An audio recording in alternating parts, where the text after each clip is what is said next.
Chasing the dream and we're in it together. If you want to go fast, go alone. If you want to go far, go together. I'm just gonna roll my eyes at you probably multiple times today. Whatever. Testing. 1, 2.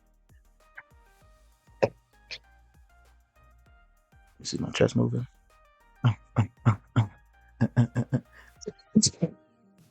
Not you moving your shoulders. What is this? Go together.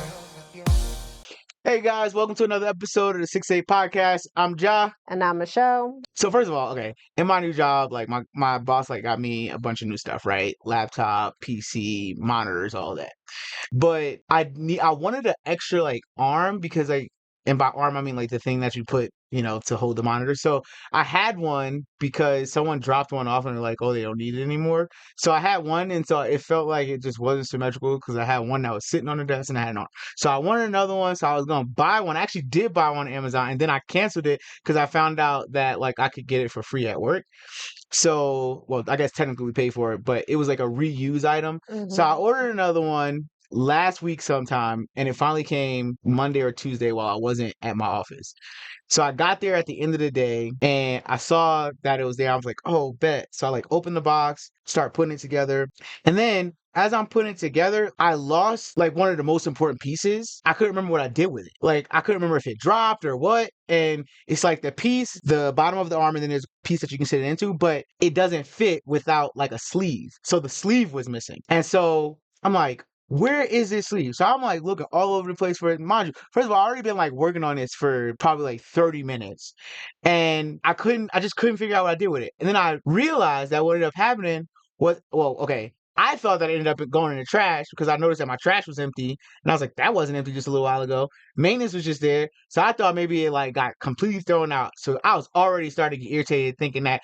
Then I'm like, maybe I'll go in a dumpster or something and grab it. And they're making, I don't want to say they're making fun of me, but I guess they're kind of making fun of me, oh, you want to go dumpster diving? My coworkers or whatever, they're making fun of me. And I'm I was serious. I was really about to go in a dumpster, but then I couldn't get it open. So then I was like, ugh.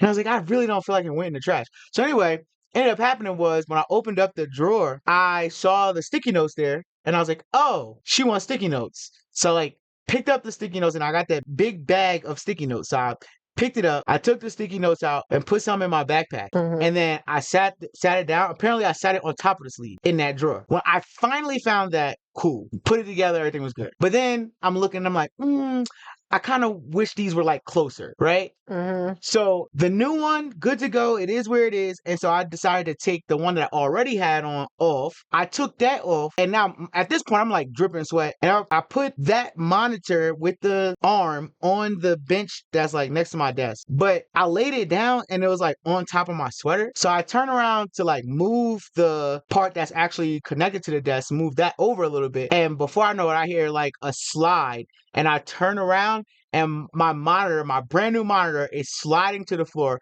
I try to catch it with my foot and I just hear, and then I turn around and I look at one of my coworkers and he look at me and we both were well, that's broke.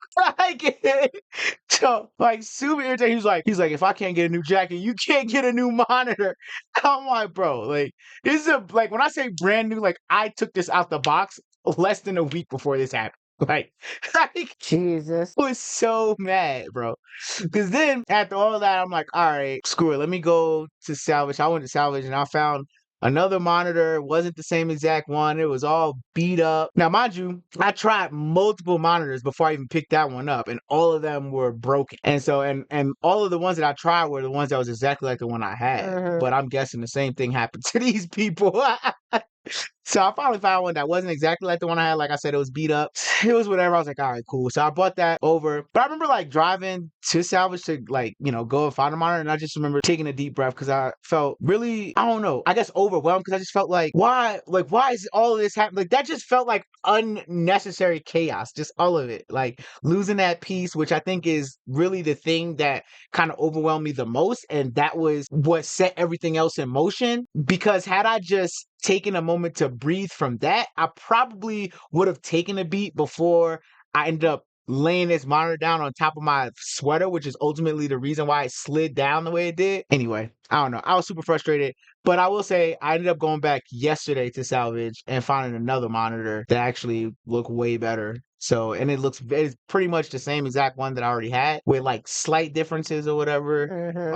Because I think it's just like maybe an older model, but you can barely tell. It looks pretty much brand new. Anyway, my point behind all that though is sometimes, you know, you really just gotta take a beat. You gotta take a beat, breathe. Like, it's so easy for things to overwhelm and then stack. Like, just like positive things can stack, negative things can stack too, where you might, you know, stub your toe, and then because you're frustrated that you stubbed your toe, wherever you were going, maybe you were going to make yourself a glass of water. Now you spilled the water or you broke the glass, all because you were already frustrated about stubbing your toe. And so you're doing something that you otherwise wouldn't have done the way you're doing it. And you're not necessarily paying attention to detail. You're not necessarily, you know, trying to be safe. You're really just frustrated. You just want to get back wherever you was at. Like, I just want to go back to bed, or I just want to go sit back down. Like, you know, and that's kind of what was going on in my mind. It was like, I really just want this to be done. Like, I want to be done with this and sit back at my desk.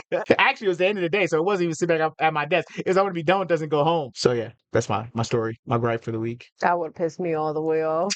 You already know. I'd have probably threw that thing, everything. That would have pissed me all the way off. That's tough. Yeah, you got anything for warm up? No, not today. You don't have nothing any day. What you mean not today? I literally come out with the warm up every week. Exactly. That's not how I supposed. No, it's not. Your job. Everything can't be my job. Are you hungry? No. So that's just what you look like when you don't have glasses on. All right.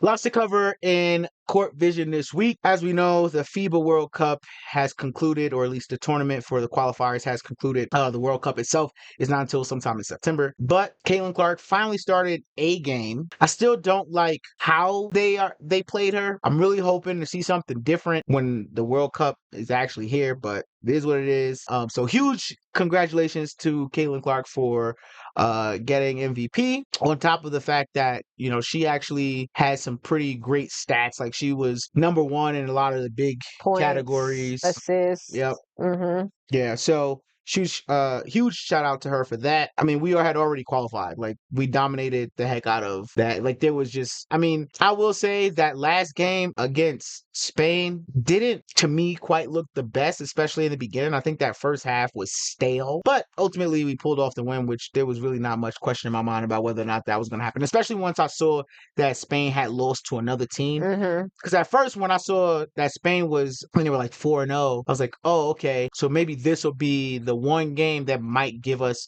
some trouble, that might actually seem like a game. And I wasn't all the way wrong, because in the beginning of that game, again, they had to lead a couple of times. Even though they had to lead a couple of times, though, I don't feel like it was, and I don't want to be rude, I'm not saying that they're, you know, bad, but I don't feel like it had to do with them being good or not, as opposed to, I actually feel like it was just lacking on our part, really, because then we come back second half, mostly like in the third quarter, and then the fourth quarter, and actually, you know, pulled it out and showed that we belong. Like, because before I was struggling to understand what was going on. I was like, I don't understand. We literally have been dominating this whole time, and now it looks like this. Yeah. At the beginning, I definitely was like, Yeah, they're keeping this game close. Like, oh, what's happening? But yeah, that first I half was agree. exactly like that. So although we did not watch AU, that's Athletes Unlimited, I did want to actually take a look into it and see what the conclusion of that was. Huge shout out to Odyssey Sims. She actually pulled out the win. So Nice. yes, I think that's dope. Finally getting her flowers. She ended up with 6,764 points. Highest of anybody. No one else was even in the 6,000s. But in second was Anissa Morrow. She had 5,344 points. In third was Rebecca Gardner, who had 5,269 points. Nice. In fourth was Tina Charles with 4,875 points. And then in fifth was Natasha Mack out there with 4,777 points. But yeah, huge shout out to Odyssey Sims. Apparently, guards don't often win in AU, which makes sense when you think about the way their point breakdown works, which I never want to have to think about. But it does make sense though, right? Like when you think about rebounds and free throws and assists and all the things that like kind of come into it. I would say because I think rebounds are worth a pretty big deal or something like that. And if you're getting them on both offensive and defensive sides, like, and that makes sense. You're the bigs, so Yeah. so the bigs usually come out on top when it comes to the AU league. So to see Odyssey Sims, who is obviously not a big, obviously a guard, a point guard at that, to come out with not only a win but a pretty dominant win, like almost 7,000 points. Yeah. So huge shout out to her. Yeah, I like her, so I'm glad that she was able to walk away with that. The points just kills me. Yeah, I would have never been able to keep it. I'm like looking like it's literally right there. The point breakdown is right there, and Yeah. I don't care enough to like because it's not gonna make sense to me At all. Because anyway, so yeah, huge shout out to her. Moving along, we've got the NCAA Women's Tournament is in full effect starting March 20th. I never actually understood it. I don't know that I'll ever truly understand how this works. So you got all these college teams and they play games throughout the entire year. I don't know if every single game that they play is a part of the NCAA kind of like standings. Yeah, but that's okay because all that matters is we're talking about the NCAA tournament and where we are now, which is basically March Madness playoffs vibes, right? I don't know if they actually call it the playoffs because they do call it a tournament, which I find strange because again, it is the end of the season, and so that's like it's the playoffs. So I don't know if they call it the playoffs, but I do know that they call it the NCAA tournament. So I never knew how it worked, so I know that there's probably a lot of people out there that don't really necessarily know how that works. I've heard terms and didn't really know what they meant. So I figured it'd be a good idea to kind of break down the ins and outs, just like a general idea of what it is. So for the NCAA tournament, there's 4 regions. So again, think about it like playoffs, because that's what this is. These are the best of the best from all of the college teams that play in this league, right? So 4 regions, 68 teams.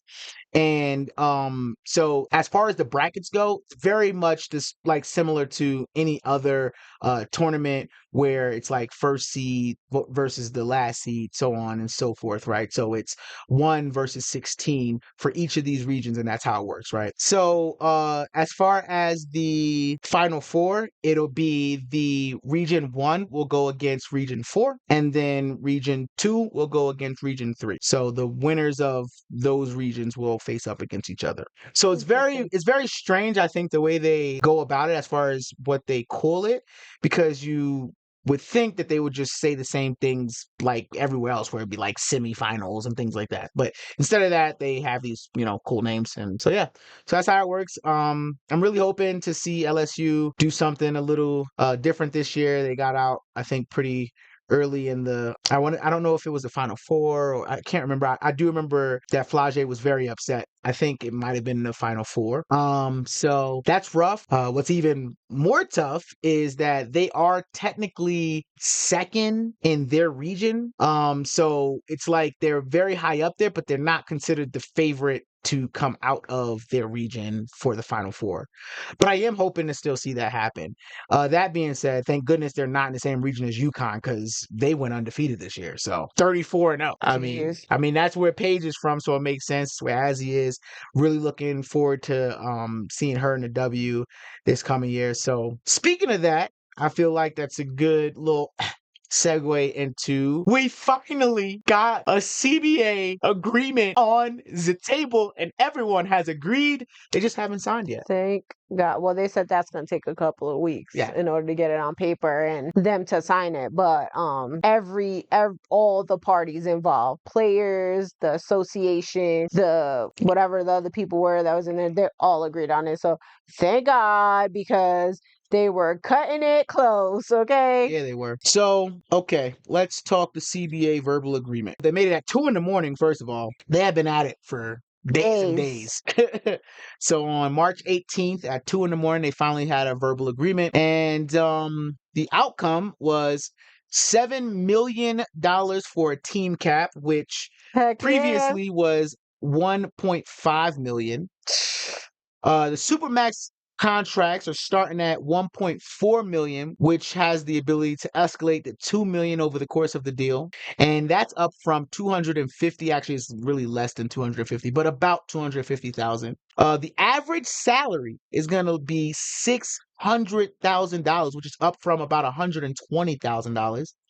The minimum salary is greater than 300,000. So when you talk like rookies, right? When you think about like what Caitlin Clark is still 70. on. She's at 70. Right. It's wild. So the minimum contracts now are going to be 300,000 or above, and that's up from 66,000. Rev sharing is about 20%. They say nearly, so it's probably more like 18 or 19. We don't know the exact number. We just know that it's nearly 20%.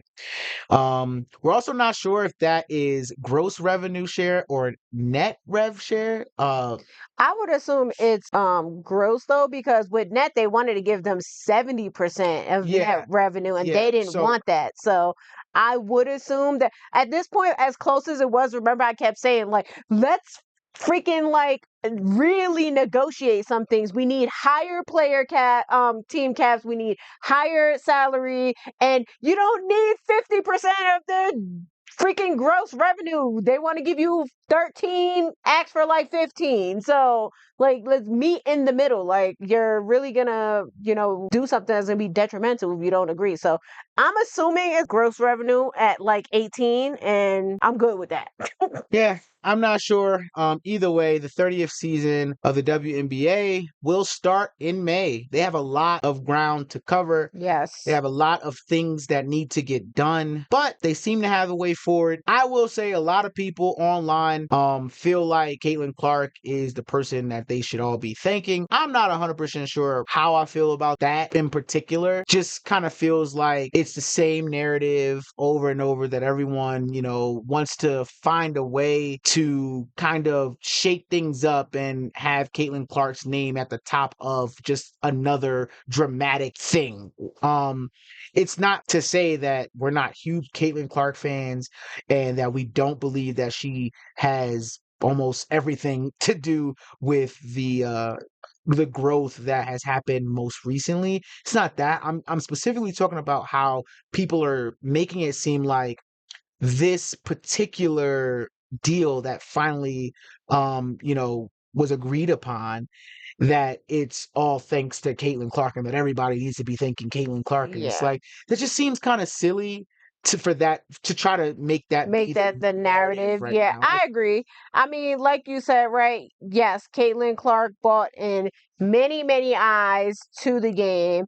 And I will say, when she was not able to play during the last season, there were many eyes that went away because they couldn't watch her play. But I say this deal came down to the players that were in there that were negotiating this deal, and the league actually finally saying, you know what? We want this season. We want this to happen.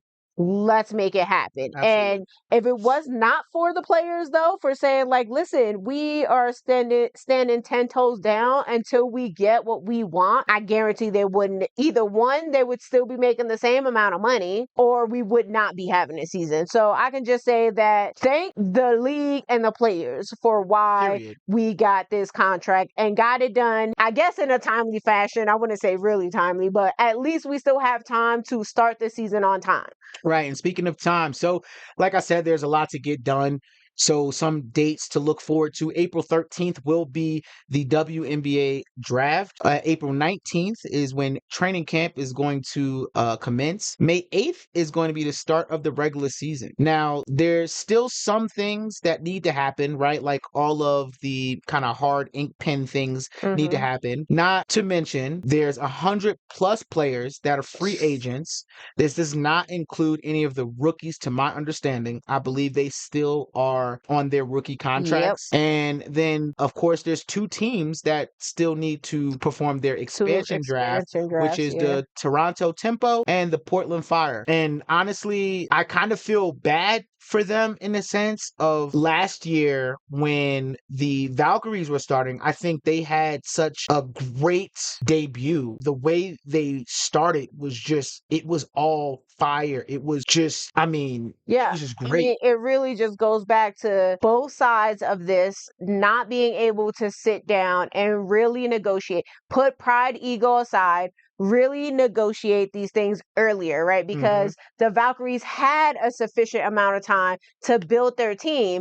And from my understanding, what I saw is the expansion drafts are going to happen first, and then we're going to jump right into all of this other stuff. And it's like they're going to have no time to build a Yeah, the team. expansion So draft you're has to gonna have happen to first. you're gonna have to quickly, like, what they might have, I think 7 days it is to do their expansion draft. Quickly get you together a team. And how do you do that in 7 days? You have this new team cap that you want to make sure you get the best players, but like you said, right? So many players that are on free agency. People are going to be shopping around, maybe not wanting to settle down right away. Also, there's new maxes now, so people are going to want the max. Like, it's so bad when it comes to that. Like you said, like, I really feel bad for them, and I feel bad for Sandy because I know she could build a good team if she had like the time. I do think it'll be interesting to see what teams look like this year, though I imagine there won't really be too many changes, just given the fact that it's crunch time. Yeah. So I think it probably maybe will be more interesting to see what teams look like next year. But at the same time, who knows? Maybe these players come in hardballing even when it comes From the to, rip. because imagine what teams might look like if right now, you have players say like Asia Wilson, if for whatever ridiculous reason they don't offer her the max contract, that would be silly. What if she decides to go somewhere else closer to like where she's from or something?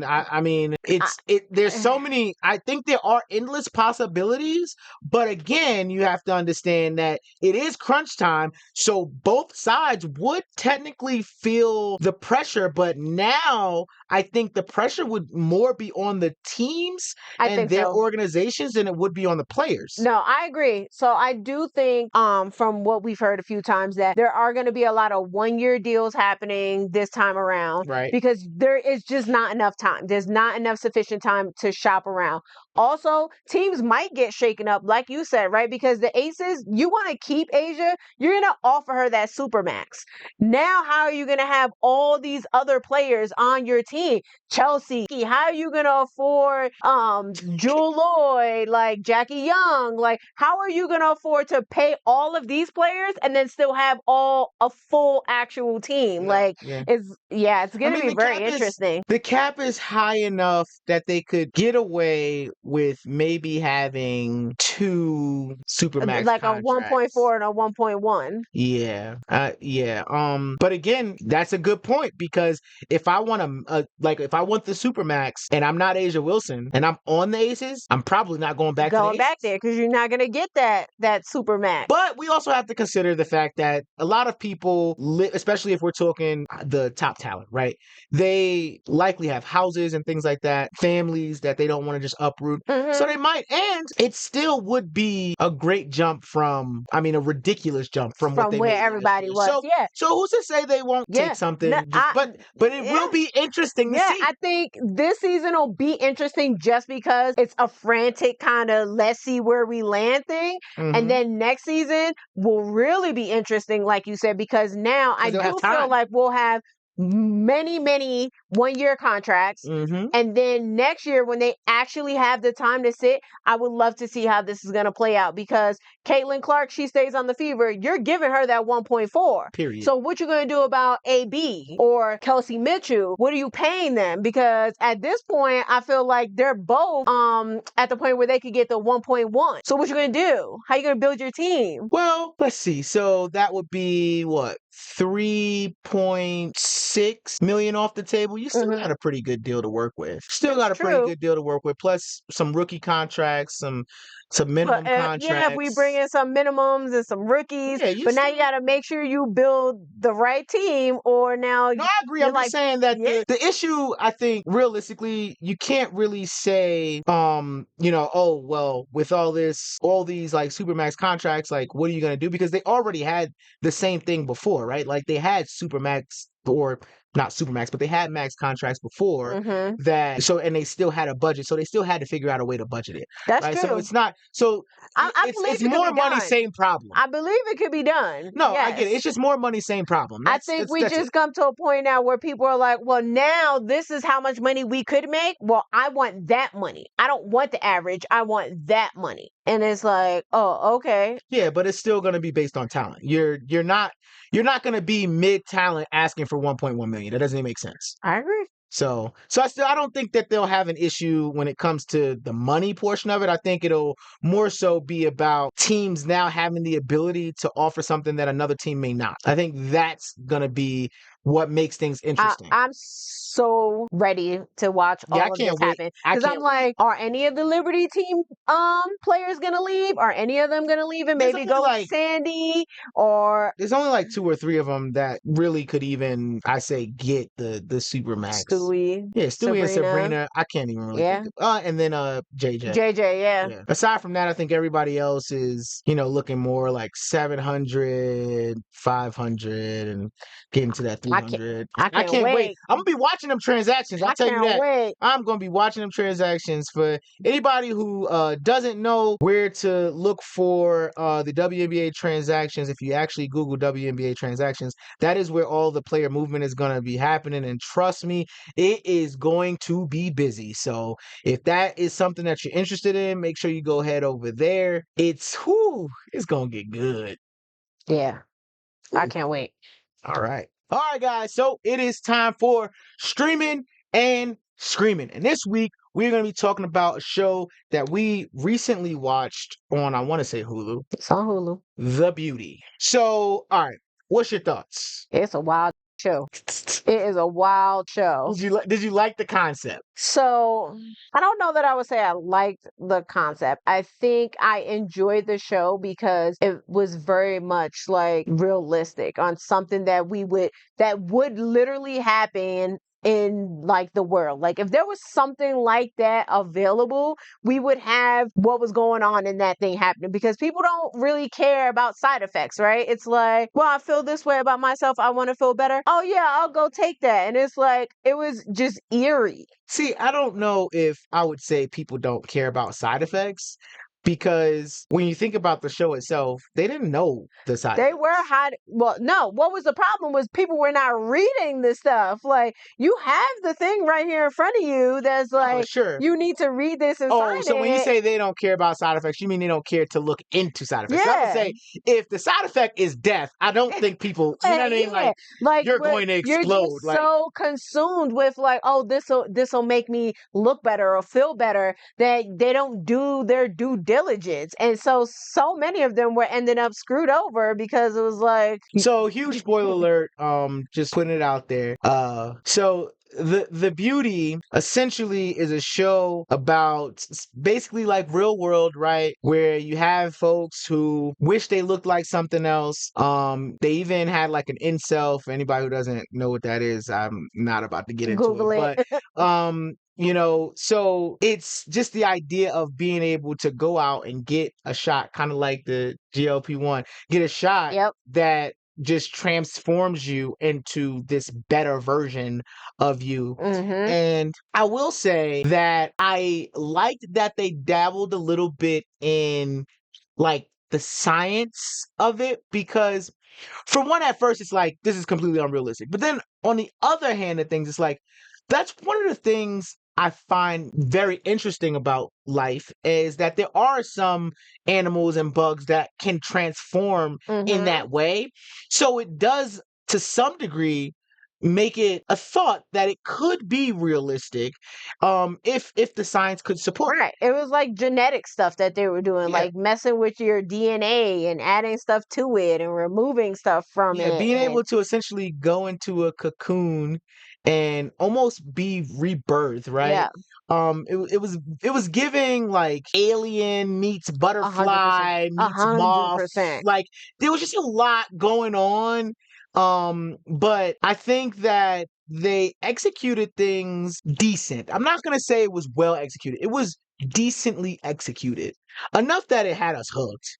right? Yeah. I feel like We watched every it did it. episode. I feel like it did it. Did the pilot do its job? That's the real question. So I think honestly, I'll say the pilot is what bought me in because off the rip was that explosion that happened. I was like, what the just happened? Well, what is happening here? So I think they did a really good job with the pilot on they didn't give away what was going on, but they it was gave you a intriguing. side effect of what was happening behind the scenes that just drew you in right away. And I was like, oh my God, this is some crazy stuff. And I will say, I think the twist for me, best part, like, because I would never have guessed. I knew something was gonna go wrong, but I didn't think it was gonna be that. I'm like, huh? So, anyway, I found that show to be very interesting. And a little disturbing. Yes, very, very, very disturbing.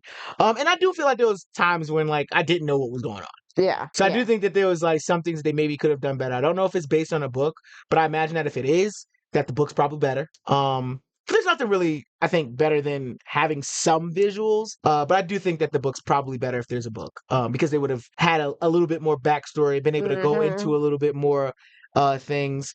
I spent a lot of time guessing wrong during that show, which I like. I'm not mad at it. It's like not one of those shows where I'm like, I didn't feel like it was I predictable. just wasted my time like watching this. No, I'm not 100%. mad at it. It definitely was very entertaining and definitely kept my attention on it when it was on. It's not one of those shows that was on and then I'm like, No, you watched it on my you phone. Like I was actually watching it. So yeah, of course, like you said, I feel like there's some things that they could have done a little better. Right. But Ashton Kutcher was funny too. So I thought it was funny. Like in the very beginning, I was like, "Is that Ashton Kutcher?" And you're like, "No."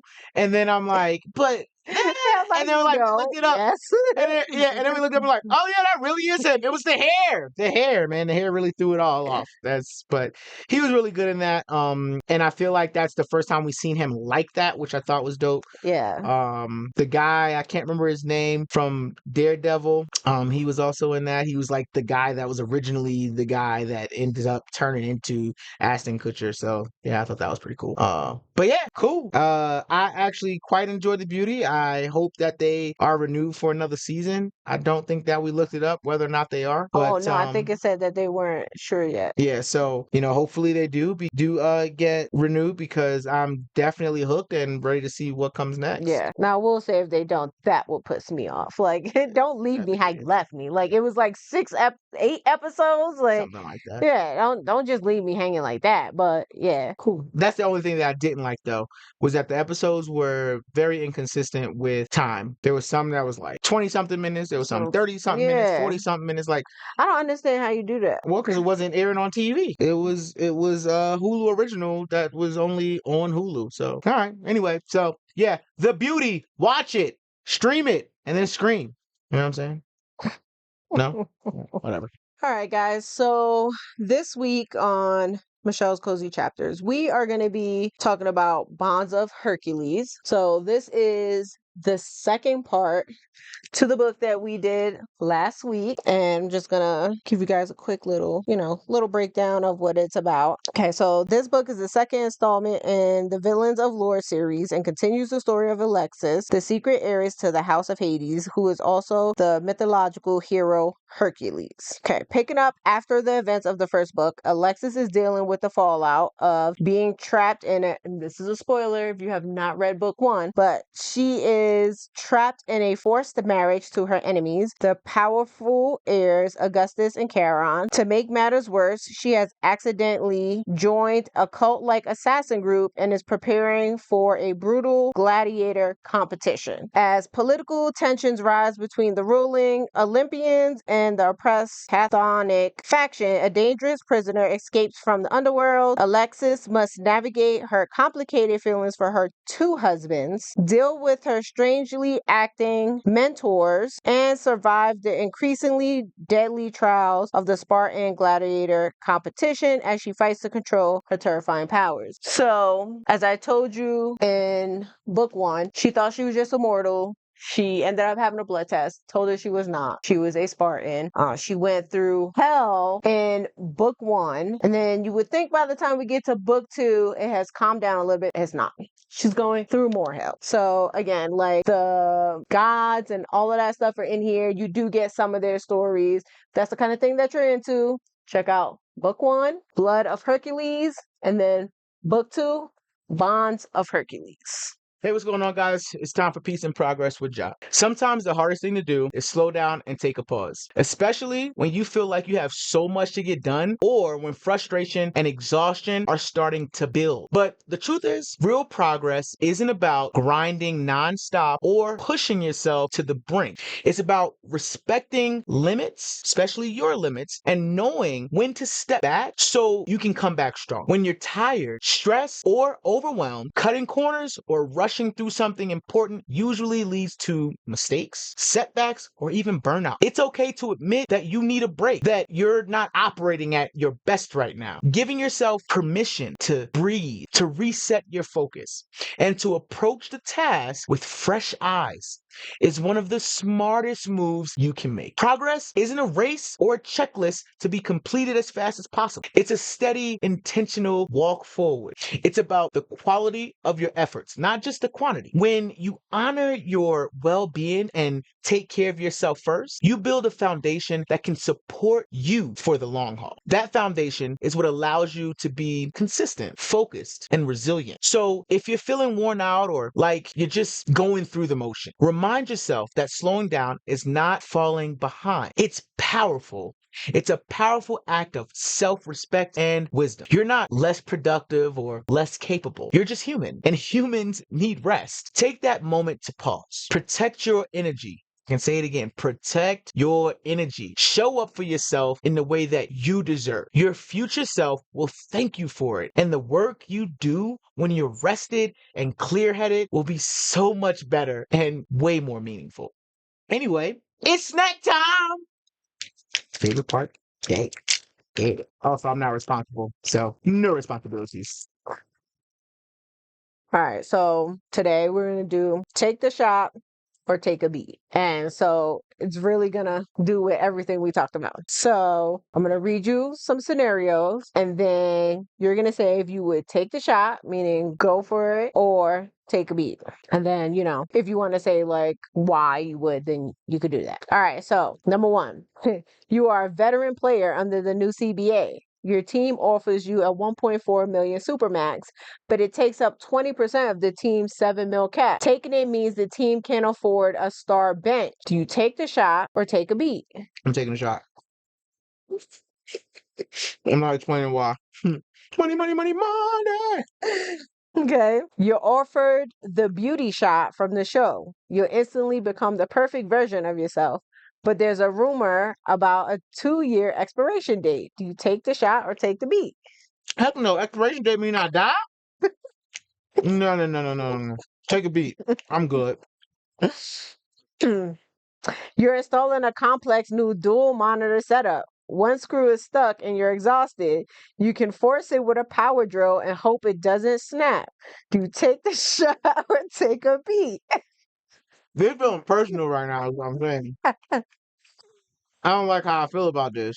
See, I don't know. I'm not big on like power drill situations, so I'm gonna say take a beat. Yeah, I feel like trying to use a power drill with anything with something like that is That's asking crazy. for an accident to happen. Crazy. All right. So we got your Caitlin Clark in a FIBA qualifier. You're 0 for 10 from 3 today, but you have the ball with 2 seconds left in a tied game. Do you take the shot or do you take a beat? It's spicy. I'm taking the shot. So what's going to happen? You miss, and then y'all go to overtime. It's tied game, 2 seconds left. Okay. You're reading a cozy chapter book. It's 2 a.m. and you have a 6 a.m. flight. The mystery is about to be solved in the next 10 pages. Do you take the shot or do you take a beat? I know what I'm doing. Yeah, I do it all the time. Every time. Do it all the time. No way I'm leaving myself on a cliffhanger. This is why I usually only get like 5 hours of sleep. Mm-hmm. Oh, shoot. So, this one is the rookie wall. You're Caitlin Clark. You've played 40 games straight and your legs feel like lead, but the stadium is sold out to see you. Do you take the shot or do you take a beat? 40 games straight. My legs feel like lead. I'm taking the shot. And first of all, I'm gonna get the feel good shot in the back first, and then I'm gonna take the shot. All right. Okay, you're a mid-level vet. You have an offer for $300K, which we know is the new minimum. Wait, hold up. You're a vet, You're a mid-level vet. mid-level vet. You have an offer for $300K from a championship contender or $600K from a team that hasn't made the playoffs in years. Do you take the shot or do you take a beat? I'm not sure I understand So that the question. Like, 300, so let's say I'm taking the shot, but 300K from like the Aces who've been winning, or right, or like from the 600K from the Dallas Dallas Wings. Wings. I'm taking the 600K from the Dallas Wings. Same, I would do the same thing. And the only reason I will explain with that one, for me, I feel like, as a mid-level vet, I'm likely not to get much playing time on the Aces. I'm still playing. If I'm still playing, I'm likely not really still playing for a chip. I'm playing for security. And so 300,000 over double that, like that to me is like a non-starter. I'm definitely taking the 600,000. Okay. And then there's this one. I read this one. I was like, oh, his answer's gonna be like, hell no. You're at a bookstore. You find a rare signed first edition of a cozy mystery you've wanted for years, but it's $150 and you spent your fun budget. Do you take the shot or do you take a beat? I don't even care about books like that. So I'm not even in the bookstore. I don't even know how this scenario came up. I'm there because you asked me to come with you. That's So the I'm only way I'm taking the in there. shot and using your card. Got it. That's but probably accurate. All right, guys. So that's it for this episode of 6-8. Thanks for vibing with us. Don't forget to hit us up with your feedback or your own hot takes. The next episode will be here before you know it. So don't miss it. I'm Ja. And I'm Michelle. And remember, from the warm up to the buzzer, Keep your head up and your spirits higher. see you next time. Kobe. My ball throw is more like this. Or like this. That's how you bowl. That's how I bowl too. Go together.